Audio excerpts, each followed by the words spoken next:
Hello, and thank you for joining me. My name is Dr. Sharon Scambury, and I'm here today to talk about strategic marketing. We're focused on the Farrell and Hartline 2017 text, and today we're covering Chapter 10.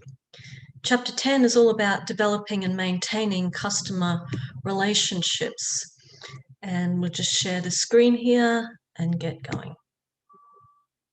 Okay, developing and maintaining long-term customer relationships. Right, so this chapter we're focusing in on managing the customer relationships. We're looking at the distinction between quality and value as keys to developing customer relationships.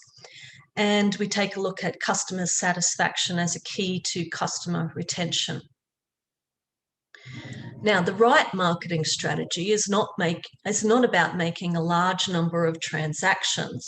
The right marketing strategy aims at attracting and retaining customers, where considering customers' needs, wants, and expectations are the priority, and this helps us to develop long-term relationships. So CRM, customer relationship management, is a business philosophy aimed at defining and increasing customer value in ways that promote brand loyalty.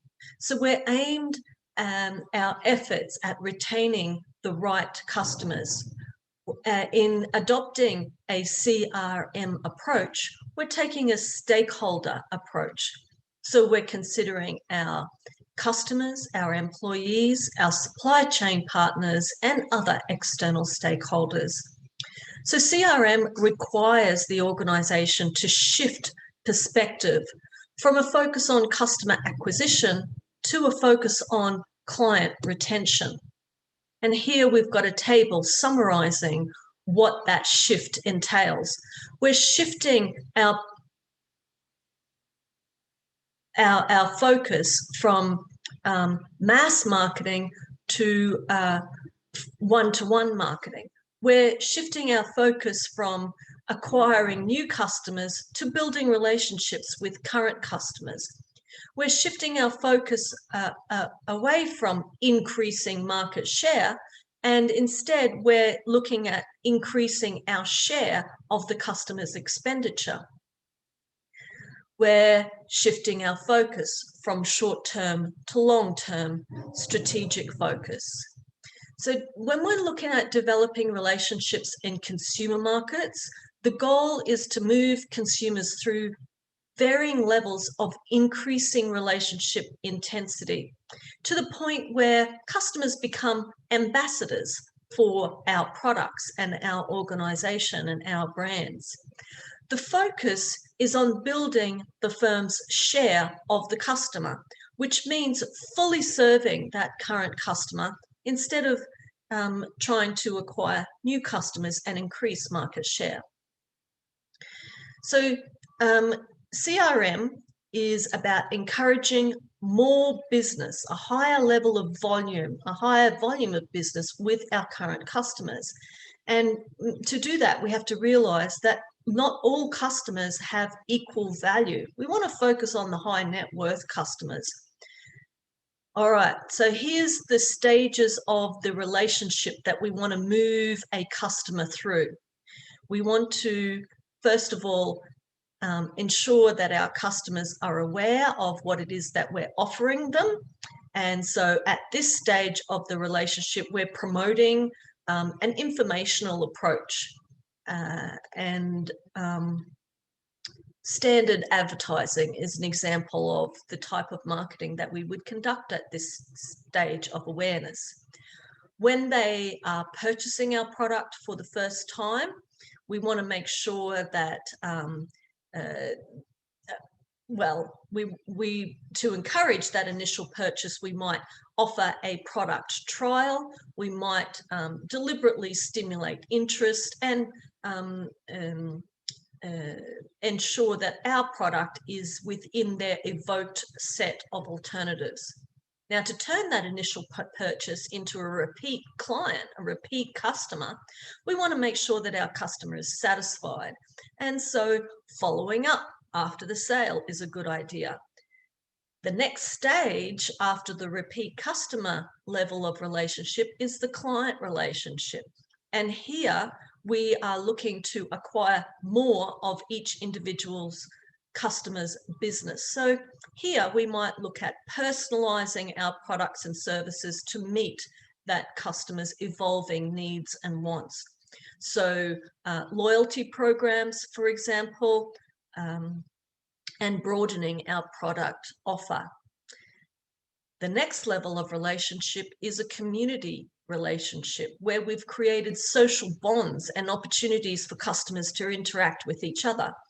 So marketing that we can use at this stage involves membership programs and deliberate, ongoing, frequent, personalized communications. One step beyond community is advocacy. So here, the organisation's goals is to create customisation and structural bonds that encourage the highest degree of loyalty.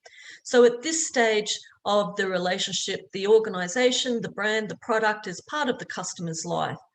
And we think of these customers at the advocacy level of relationship as partners. So we might even have a long-term contract. They might have brand-related memorabilia. Okay, quality. When we're talking about quality with regards to customer relationships, it's a relative term, and it involves not just the core product, but also the supplemental product and the symbolic attributes. So the core product is what basically satisfies the customer's needs, but this core product has varying dimensions: the people dimension, the process dimension, the physical evidence dimension. These are part of the core product. The supplemental product are the extra features that enhance the product experience, but they're not crucial to the product function. And then we can look at the symbolic and the experiential attributes, such as the brand image, for example. So here we've got two products where we have dissected them in terms of core product, supplemental product, and symbolic attributes. So for the Chevrolet Silverado, the core product is a transportation vehicle. The supplemental product is the General Motors financing. That is an extra, it's an add-on. And then the Chevrolet brand is part of the symbolism associated with this product. Now, most firms do struggle with improving quality, and part of why this is the case is because customers are increasingly sophisticated with very high and getting higher expectations. Most products also compete in mature markets, and so there's little differentiation. So to improve our product quality, we need to understand what our customers' expectations are and translate those expectations into quality standards and uphold those standards and avoid over-promising and under-delivering. Shifting the point of discussion to the role of value, this is about a subjective evaluation of benefits relative to costs. And value helps an organisation determine what this product offers relative to our competitors' offerings. So understanding the role of value is used as a guide to marketing strategy. There's 5 types of utility, and that includes quality in a broader scope.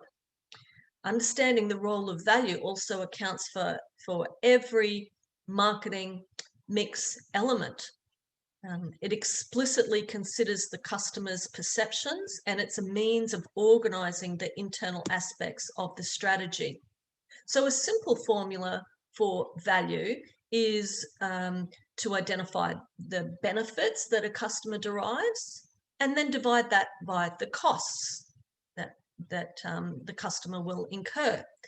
But a more complex approach to value is to recognise that the benefits are derived from the core product plus the supplemental product plus the experiential product So we've got a quality that's achieved by these three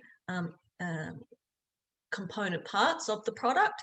And then when we're looking at what costs is the customer going to incur, we need to look at direct monetary costs as well as indirect non-monetary costs.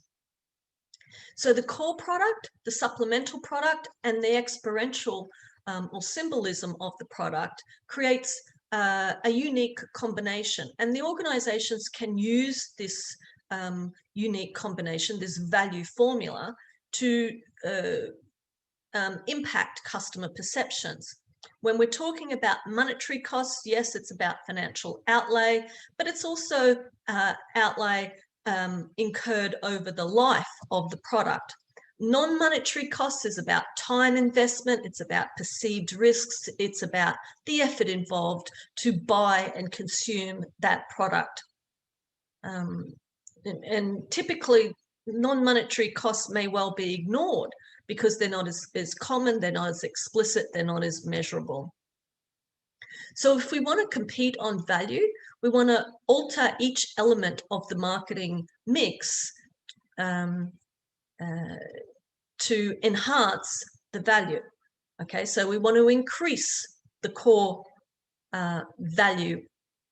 We want to increase the value offered by the core product. We want to increase the value offered by the supplemental product, and similarly for the experiential quality. We want to reduce monetary and or non-monetary costs. So our efforts must be based on thoroughly understanding our customer and what that customer is looking for, and appreciating how the customer defines value.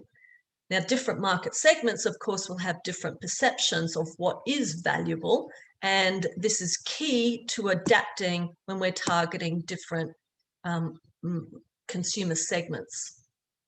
There is a connection between value and our marketing mix, our marketing program. So here we've got the core product. In terms of strategy, is about product features, it's about the brand name, it's about the product design, the ease of use, and the warranties. The core product in terms of pricing is about the image of the product, whether it's prestige, for example. If it is prestige, then our distribution strategy needs to be exclusive in line with that. And all of our integrated marketing communications need to also consistently reinforce that prestige message.